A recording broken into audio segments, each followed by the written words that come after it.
Hoy vamos a aclarar conceptos. ¿Qué es el FRP? El FRP es un complemento salarial que forma parte del complemento específico junto con el DI. El FRP está ligado a 3 factores: dificultad técnica, responsabilidad, penosidad o peligrosidad.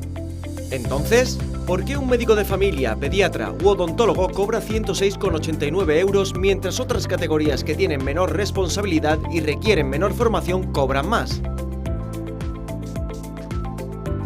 ¿Y no resulta raro que el SAS no quiera reparar esta injusticia? ¿Por qué será? Cualquiera con sentido común se daría cuenta de este agravio, excepto el SAS. Los médicos de atención primaria exigimos respeto a nuestra profesión y un trato digno, por unas retribuciones justas. Dignifica tu profesión. Es un mensaje del Sindicato Médico Andaluz.